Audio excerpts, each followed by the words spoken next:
تمام قسم کی تعریف و توصیف، کبریائی، بڑائی، بزرگی، حمد و ثنا اللہ رب العالمین کے لیے لائق و زیبا ہے۔ بعدہ درود و سلام ہو جملہ انبیاء علیہم الصلاۃ والتسلیم پر، خصوصیت کے ساتھ ہمارے پیارے نبی پر۔ اللہم صلی علی محمد وعلى آل محمد كما صليت على إبراهيم وعلى آل إبراهيم إنك حميد مجيد اللهم بارك على محمد وعلى آل محمد كما باركت على إبراهيم وعلى آل إبراهيم إنك حميد مجيد۔ حاضرین جمعہ، اسلامی بھائیوں، نوجوان ساتھیوں، عزیز بچوں، پردہ نشی خواتین، اسلامی بہنوں، خطبہ مسنونہ کے بعد میں نے قرآن مجید سورۃ الکہف کی آخری آیت کا آخری ٹکڑا تلاوت کی۔ اس آیت کے ٹکڑے میں اسلام کے 3 بنیادی عقیدوں کا تذکرہ ہے۔ جب تک ایک مسلمان مرد و عورت ان تینوں عقیدوں کو اپنا نہیں لیتا ہے اور اس کے مطابق اپنی زندگی کو ڈھال نہیں لیتا ہے، تب تک وہ آدمی، وہ شخص اپنے آپ کو مومن اور مسلمان کہنے کا حق نہیں رکھتے۔ ان تینوں عقیدوں میں سے ہم سب جانتے ہیں کہ سب سے پہلا اور بنیادی عقیدہ عقیدہ توحید ہے۔ اللہ رب العالمین کے ایک ہونے اور اس کے سب کچھ ہونے میں جو کچھ بھی ہے وہ توحید باری تعالیٰ کے لیے ہے، اللہ رب العالمین کے لیے۔ ساری کائنات کا چلانے والا وہی، ساری کائنات کا مالک و مولا وہی، مارنے والا وہی، جلانے والا وہی، کھلانے والا وہی، پلانے والا وہی، نقصان پہنچانے والا وہی، نفع پہنچانے والا وہی، خوشحالیاں کو بدحالیاں میں تبدیل کرنے والا وہی، اور بدحالیاں کو خوشحالیاں میں تبدیل کرنے والا وہی۔ الغرض تمام تر چیزوں کا مالک اگر کوئی ذات ہے تو اللہ رب العالمین کی ذات ہے۔ اسی عقیدے کا نام عقیدہ توحید ہے۔ اور عقیدہ توحید میں سب سے اہم بات یہ ہے کہ اللہ تبارک تعالیٰ نے جس چیز کا فیصلہ کر دیا ہے، اب اگر کوئی مسلمان اس فیصلے کو ماننے کے لیے تیار نہیں تو وہ اپنے آپ کو مومن اور مسلمان نہیں کہہ سکتے۔ اور یہ میں نہیں کہتا، رب کا قرآن کہتا ہے، رب کا فرمان کہتا ہے، وَمَن لَّمْ يَحْكُم بِمَا أَنزَلَ اللَّهُ فَأُولَٰئِكَ هُمُ الْكَافِرُونَ، کہ جو شخص اللہ رب العالمین کے فیصلے کو ماننے کے لیے تیار نہیں ہے، قبول کرنے کے لیے تیار نہیں ہے، جو شریعت رب نے نازل کی ہے، جو حکم رب نے نازل فرما دیا ہے، اس حکم کو ماننے کے لیے تیار نہیں ہے، اے نبی محترم جناب محمد رسول اللہ صلی اللہ علیہ وسلم، آپ کہہ دیجئے فَأُولَٰئِكَ هُمُ الْكَافِرُونَ، ایسے ہی لوگ کافر ہیں۔ ایسی بات نہیں ہے کہ صرف ہندوؤں کو ہی کافر کہا گیا، اور ہم سب جانتے ہیں کہ کیوں کافر کہا گیا۔ چونکہ وہ رب کو نہیں مانتے، رب کے فرامین کو نہیں مانتے، قرآن کو نہیں مانتے، جو رب نے حکم نازل کیا ہے نبی محترم جناب محمد رسول اللہ صلی اللہ علیہ وسلم پر، اس حکم کو نہیں مانتے۔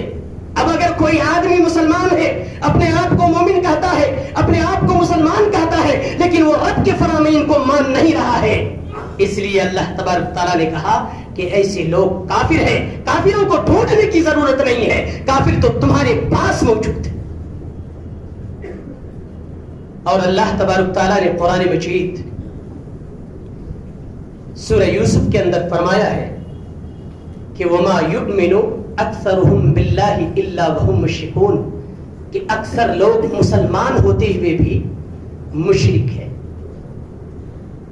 غور کرنے کی بات ہے کہ اللہ تبارک تعالیٰ نے اس آیت کریمہ کے اندر کیوں یہ حکم فرمایا کہ اکثر لوگ مسلمان ہوتے ہوئے بھی مومن ہوتے ہوئے بھی مشرک ہے.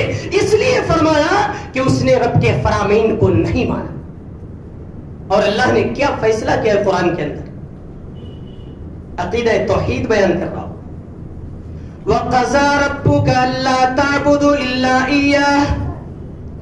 اللہ تبارک تعالیٰ نے قرآن مجید کے اندر سورہ بنی اسرائیل کے اندر فیصلہ کر دیا ہے 2 لفظوں میں کہ وَقَضَى رَبُّكَ أَلَّا تَعْبُدُوا إِلَّا إِيَّاهُ، کہ تیرے رب کی جانب سے فیصلہ کی ہوئی بات ہے، طے شدہ بات ہے کہ روئے زمین کے اوپر آسمان کے سائے تلے اگر عبادت کسی کی ہوگی تو کس کی ہوگی؟ کس کی ہوگی؟ اللہ کی ہوگی. اگر عبادت کسی کی ہوگی تو کس کی ہوگی؟ اس کی جس کا نام وحدہ لا شریک ہے. اور اسی دعوت کو لے کر، اسی مشن کو لے کر، اسی فریاد کو لے کر، اسی آواز کو لے کر، اسی حق کو لے کر کے اس دنیا کے اندر، اس کائنات کے اندر، اس پرتھوی پر 1,24,000 انبیاء کرام تشریف فرمائے. اللہ تبارک تعالیٰ نے قرآن مجید سورہ انبیاء کے اندر بیان فرمایا ہے وَمَا أَرْسَلْنَا مِن قَبْلِكَ مِن رَسُولٍ إِلَّا نُوحِي إِلَيْهِ أَنَّهُ لَا إِلَهَ إِلَّا أَنَا فَاعْبُدُونِ.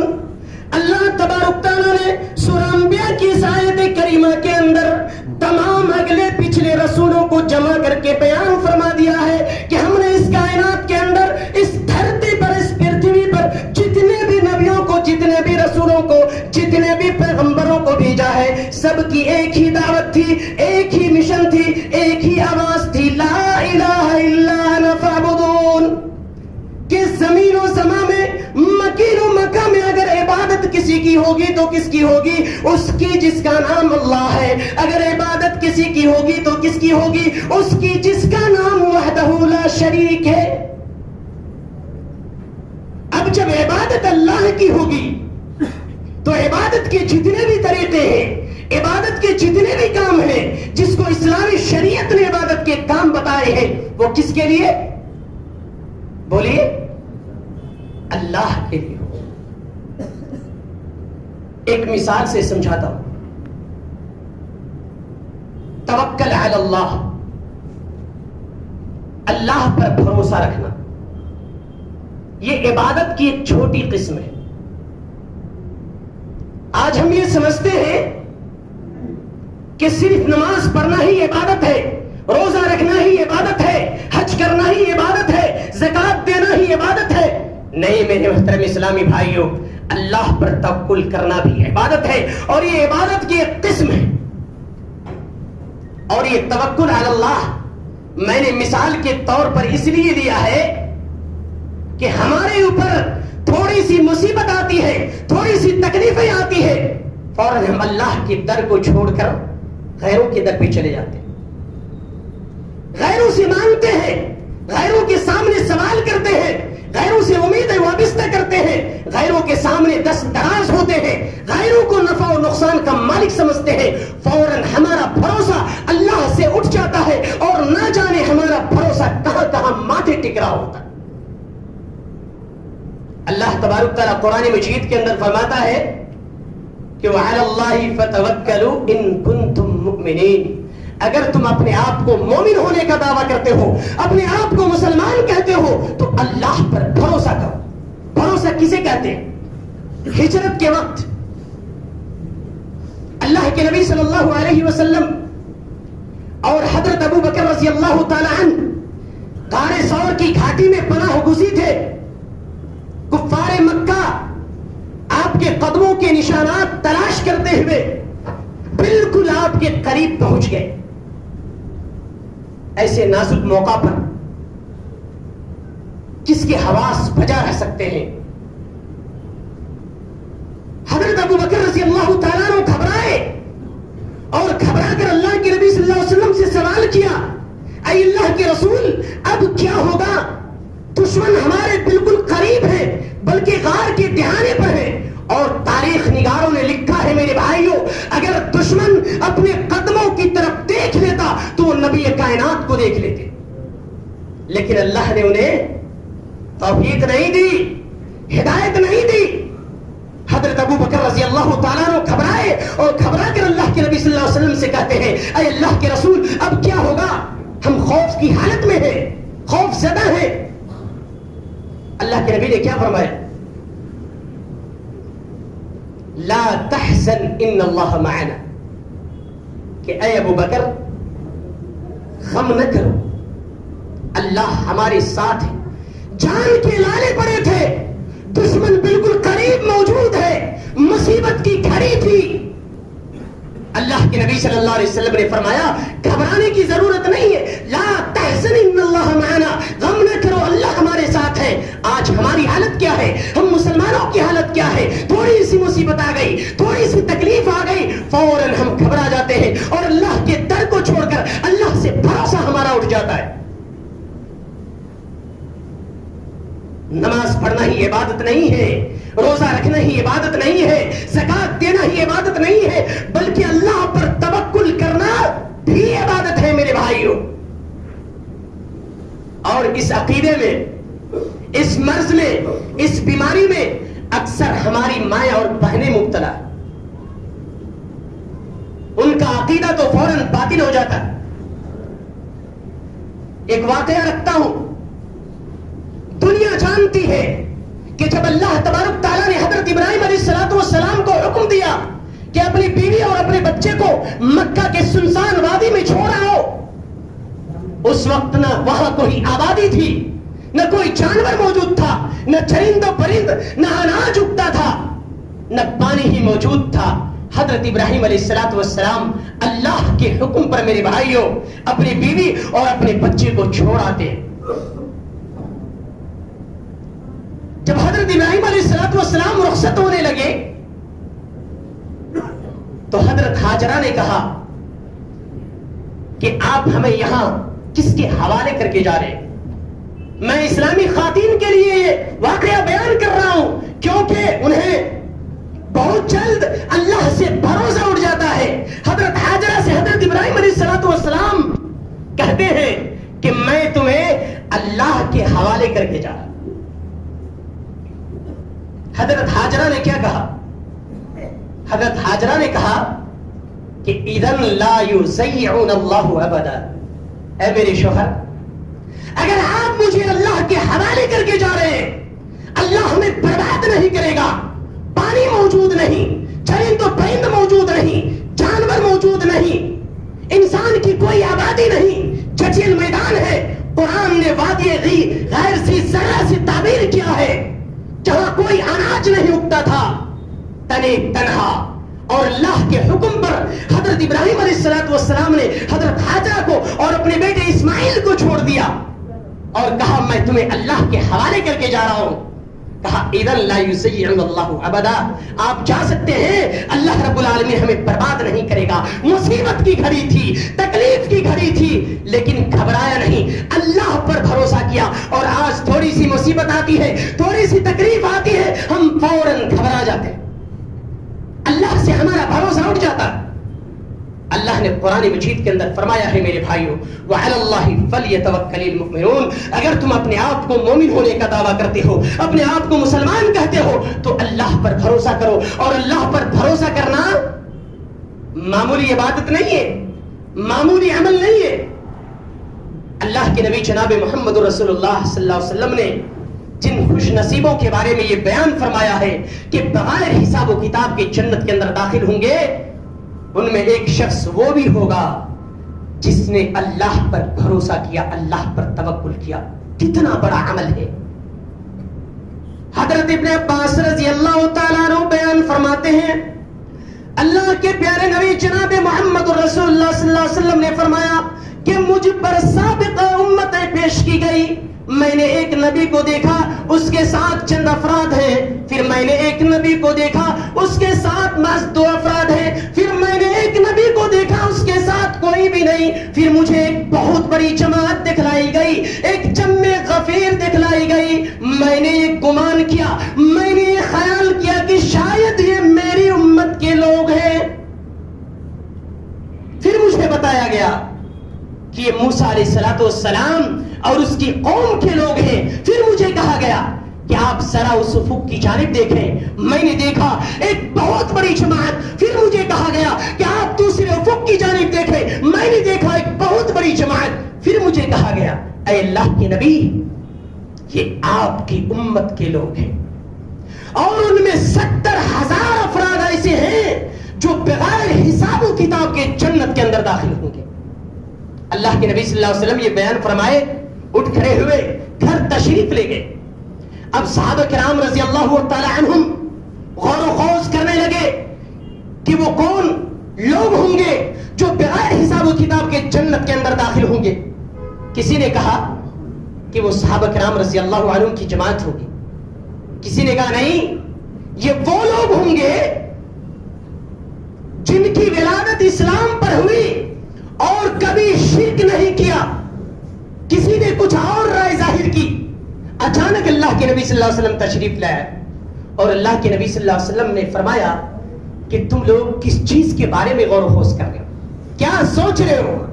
صحابہ کرام رضی اللہ تعالی عنہم بیان فرماتے ہیں کہ اے اللہ کے رسول, ہم لوگ یہ سوچ رہے تھے کہ وہ کون لوگ ہوں گے جو بغیر حساب و کتاب کے جنت کے اندر داخل ہوں گے. اللہ کے نبی جناب محمد رسول اللہ صلی اللہ علیہ وسلم نے فرمایا کہ هم الذين لا يرقون ولا يسترقون ولا يتطيرون وعلى ربهم يتوكلون.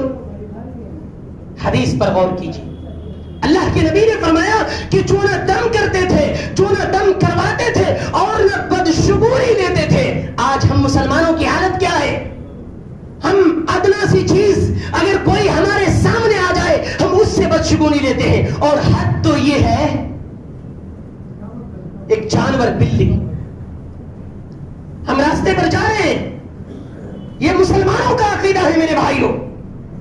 ہم کلمہ وہ ہیں, لا الہ الا اللہ محمد رسول اللہ کا اقرار کرنے والے ہیں, لیکن ہمارا عقیدہ کس قدر باطل ہے. اور اللہ نے کیا فیصلہ کیا ہے قرآن کے اندر, وَقَضَىٰ رَبُّكَ أَلَّا تَعْبُدُوا إِلَّا إِيَّاهُ, تیرے رب کی جانب سے یہ فیصلہ ہے, طے شدہ بات ہے کہ وہ اس زمین کے اوپر آسمان کے سائے تلے اگر عبادت کسی کی ہوگی تو کس کی ہوگی؟ اللہ کی. اور توکل علی اللہ عبادت کی ایک قسم ہے, لیکن ہمارا عقیدہ اس قدر باطل ہو چکا ہے کہ ایک بلی جانور سامنے سے گزر گیا فوراً افسوس میں آ جاتے ہیں, سوچنے لگتے ہیں کہ پتہ نہیں اب کیا ہوگا, نقصان کا خوف کھاتے ہیں. اتنا ہی نہیں بلکہ اگر گھر کے اندر کوئی نقصان ہو جائے عورت سے, بچوں سے, ہماری زبان سے یہ الفاظ نکلتی ہے میرے بھائیوں کہ یہ نقصان فلاں عورت کی وجہ سے پہنچی ہے, نقصان جو ہوا ہے فلاں عورت کی وجہ سے یا بچے کی وجہ سے, فوراً ہم بچوں سے یا جانوروں سے بدشگونی لینے لگتے ہیں. اور اللہ کے نبی صلی اللہ علیہ وسلم نے کیا بیان فرمایا, کہا من ردته الديرة عن حاجته فقد اشرك, کہ جس شخص کو بدشگونی کسی حاجت سے کسی ضرورت سے روک دے, فقد اشرک, اس نے شرک کیا. اور جب شرک ہو گیا عقیدہ ہمارا باطل ہو گیا. ہم عقیدہ توحید پر قائم رہے نہیں رہے. اور رب نے قرآن کے اندر کیا فیصلہ کیا ہے, وَقَضَىٰ رَبُّكَ أَلَّا تَعْبُدُوا إِلَّا إِيَّاهُ, تیرے رب کی جانب سے یہ فیصلہ ہے, طے شدہ بات ہے کہ وہ اس زمین کے اوپر آسمان کے سائے تلے اگر عبادت کسی کی ہوگی تو کس کی ہوگی؟ اللہ کی. اور توکل ہمارے اندر سے ختم ہو گیا, اللہ پر بھروسہ کرنے سے ہم چوک گئے. عقیدہ توحید پر برقرار رہے نہیں رہے میرے بھائیوں. اللہ کے نبی صلی اللہ علیہ وسلم نے فرمایا کہ هم الذين لا يرقون ولا يسترقون ولا يتطيرون, کہ وہ لوگ بغیر حساب و کتاب کے جنت کے اندر داخل ہوں گے جو نہ دم کرتے تھے اور نہ دم کرواتے تھے اور نہ بدشگونی لیتے تھے. اور آخری جملہ وعلى ربهم يتوکلون, اللہ ہی رب العالمین پر بھروسہ کرتے تھے. اور جب ہمارا بھروسہ اللہ پر نہیں رہا عقیدہ باطل ہو گیا, ہم عقیدہ توحید سے ہٹ گئے. اس لیے میرے محترم اسلامی بھائیو, اللہ پر بھروسہ کیجیے, اللہ پر توکل کیجیے. اللہ رب العالمین قرآن مجید کے اندر فرماتا ہے وَمَن يَتَوَكَّلْ عَلَى اللَّهِ فَهُوَ حَسْبُهُ, کہ جو اللہ پر بھروسہ کرتا ہے اللہ رب العالمین اس کے لیے کافی ہوتا ہے. تو میں یہ کہہ رہا تھا کہ اللہ تبارک تعالیٰ سورۃ الکہف کی آخری آیت میں اسلام کے 3 بنیادی عقیدوں کا تذکرہ کیا ہے. سب سے پہلا عقیدہ عقیدہ توحید، دوسرا عقیدہ رسالت، اور تیسرا عقیدہ آخرت. لیکن اللہ تبارک تعالیٰ اس آیت کے ٹکڑے کو عقیدہ آخرت سے شروع کیا ہے. اللہ رب العالمین فرماتا ہے فَمَنْ كَانَ يَرْجُو لِقَاءَ رَبِّهِ کہ جو شخص اپنے رب سے ملاقات کی تمنا رکھتا ہو. یہ ملاقات کب ہوگی، کہاں ہوگی؟ قیامت کے دن میرے بھائیوں. اللہ تبارک تعالیٰ نے اس آیت کریمہ کے اندر مر کر جی اٹھنے کو عقیدہ آخرت بیان فرمایا ہے، اور اسی چیز کو اس دور کے لوگ ماننے کے لیے تیار نہیں تھے. کہا اِذَا مِتْنَا وَكُنَّا تُرَابًا کیا جب ہم مٹی اور گلی سری ہڈی ہو جائیں گے پھر ہم دوبارہ اٹھائے جائیں گے؟ ذَلِكَ رَجْعٌ بَعِيدٌ یہ بات کھوپڑی میں آنے والی نہیں ہے، عقل سے بہت دور کی بات ہے. اور اللہ تبارک تعالیٰ نے اس آیت کریمہ کے اندر ثابت کیا، کہا فَمَنْ كَانَ يَرْجُو لِقَاءَ رَبِّهِ کہ جو شخص اپنے رب سے ملاقات کی تمنا رکھتا ہو. یہ ملاقات کب ہوگی؟ اب سنیے، حضرت ابو ہریرہ رضی اللہ تعالیٰ عنہ بیان کرتے ہیں کہ صحابہ کرام رضی اللہ عنہم نے اللہ کے نبی سے سوال کیا، اے اللہ کے رسول کیا ہم اللہ رب العالمین کو دیکھیں گے؟ اللہ کے نبی نے فرمایا کہ ہاں دیکھو گے. کہا اے اللہ کے رسول کیسے دیکھیں گے؟ اللہ کے نبی نے فرمایا کیا 14ویں کے چاند کو دیکھنے میں تمہیں دقت محسوس ہوتی ہے؟ کہا نہیں. کہا ویسے ہی تم اللہ رب العالمین کو دیکھو گے. کیا سورج کو تمہیں دیکھنے میں دقت محسوس ہوتی ہے اگر اس کے اوپر بدلی نہ ہو؟ کہا نہیں. کہا ویسے ہی تم اللہ رب العالمین کو دیکھو گے. پھر اللہ کے نبی نے فرمایا کہ جب اہل جنت کے اندر داخل کر دیے جائیں گے اور اسے تمام نعمتیں دے دی جائیں گی، پھر اللہ رب العالمین اس سے سوال کرے گا، پوچھے گا اے میرے جنتی بندے کیا تمہیں جنت کے اندر جنت کی تمام نعمتیں مل گئی؟ وہ جنتی بندے کہیں گے ہاں اے پروردگار جنت کی تمام نعمتیں مل گئی. اللہ رب العالمین فرمائے گا نہیں، ابھی ایک نعمت باقی ہے. جنتی بندے کہیں گے اے اللہ اس جنت کے اندر جنت کی نعمتوں کا یہ حال ہے، سوچتا ہوں خیال ذہن کے اندر آتا ہے اور وہ نعمت میری آنکھوں کے سامنے موجود ہو جاتی ہے اور تو کہتا ہے کہ ابھی ایک نعمت باقی ہے. اللہ رب العالمین کہے گا کہ ہاں ابھی ایک نعمت باقی ہے. پھر وہ جنتی بندے سوال کریں گے اے اللہ وہ کون سی نعمت ہے جو اب تک باقی ہے؟ اللہ رب العالمین فرمائے گا اے میرے جنتی بندے کیا تو نے اپنے پیدا کرنے والے کا دیدار کر لیا؟ کیا تو نے اپنے رب کو دیکھ لیا جس نے تمہیں پیدا کیا اور کائنات کی زندگی میں تمہیں کھلایا پلایا، ہر طرح سے تمہیں آشائش و آرام مہیا کیا؟ کیا تم نے اس پروردگار کو دیکھ لیا، اس رب کو دیکھ لیا؟ وہ جنتی بندے کہیں گے میرے بھائیوں اے اللہ یہ نعمت باقی ہے اور اس نعمت کے بغیر جنت کی تمام نعمتیں ہیچ ہے، بیکار ہے. پھر اللہ رب العالمین روح زیبا سے تمام پردے کو ہٹا کر اپنے جنتی بندوں کے سامنے آ جائیں گے. یہی ہے فمن کان یرجو لقاء ربہ، جو شخص اپنے رب سے ملاقات کی تمنا رکھتا ہو. اور یہ ملاقات کب ہوگی، کہاں ہوگی؟ قیامت کے. اب رب سے ملاقات کرنے کے لیے، رب کا دیدار کرنے کے لیے ہمیں 2 نسخوں پر عمل کرنا پڑے گا. وہ نسخہ کیا ہے؟ پہلا نسخہ ہے فَلْيَعْمَلْ عَمَلًا صَالِحًا. آدمی عمل کرے تو نیک عمل کرے، صالح عمل کرے. نیک عمل کہتے کسے ہیں؟ وقت نہیں ہے. اختصار کے ساتھ اللہ رب العالمین نے قرآن مجید کے اندر فرمایا ہے وَمَا آتَاكُمُ الرَّسُولُ فَخُذُوهُ وَمَا نَهَاكُمْ عَنْهُ فَانْتَهُوا، کہ جو کچھ میرا رسول تمہیں دے اس کو لے لو اور جس چیز سے میرا رسول تمہیں منع کر دے اس سے رک جاؤ. اسی کو نیک عمل کہتے ہیں، اسی کو صالح عمل کہتے ہیں. مثال کے طور پر اللہ کے نبی صلی اللہ علیہ وسلم نے ظہر کی نماز 4 رکعت پڑھی ہے اور 4 رکعت پڑھنے کا حکم دیا ہے. اب اگر کوئی آدمی 4 کے بجائے 6 پڑھ لے، 8 پڑھ لے، اسے ثواب ملے گا؟ ثواب ملے گا؟ ہرگز نہیں میرے بھائیوں، کیونکہ یہ میرے نبی کا بتایا ہوا نہیں ہے. اس لیے اللہ تبارک تعالیٰ نے قرآن کے اندر فرمایا ہے وَمَا آتَاكُمُ الرَّسُولُ فَخُذُوهُ وَمَا نَهَاكُمْ عَنْهُ فَانْتَهُوا. جو کچھ میرا رسول تمہیں دے اس کو لے لو، اور جس چیز سے میرا رسول تمہیں منع کر دے اس سے باز آ جاؤ. اسی کو نیک عمل کہتے ہیں، اسی کو سارے عمل کہتے ہیں. اور یہ پہلا نسخہ ہے. اگر آپ نیک عمل کریں گے، سارے عمل کریں گے، تو اللہ رب العالمین سے قیامت کے دن آپ کی ملاقات ہوگی. اور دوسرا نسخہ اللہ نے اسی آیت کے آخر میں بیان فرمایا ہے، کہا وَلَا يُشْرِكْ بِعِبَادَةِ رَبِّهِ أَحَدًا. بندہ عبادت کرے تو اپنے رب کی عبادت میں کسی کو شریک اور ساجھی نہ کرے.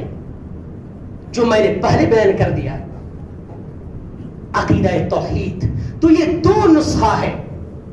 اس آیت کریمہ کے اندر اللہ رب العالمین نے تین عقیدہ بیان فرمایا، عقیدہ توحید، عقیدہ رسالت اور عقیدہ آخرت. ان تینوں پر عمل کرنے کے بعد ہمیں رب کا دیدار ہو سکتا ہے، رب سے ملاقات ہو سکتی ہے. وقت ہو چکا ہے. اللہ رب العالمین سے دعا ہے کہ اے الہ العالمین ہم تمام مسلمانوں کو عقیدہ توحید پر عمل کرنے کی توفیق عطا فرما. جب تک ہمیں اس دنیا کے اندر زندہ رکھے، ایمان پر، اسلام پر زندہ رکھے. جب ہمارا خاتمہ ہو، خاتمہ بالخیر ہو. آمین. واخر دعوانا الحمدللہ رب العالمین.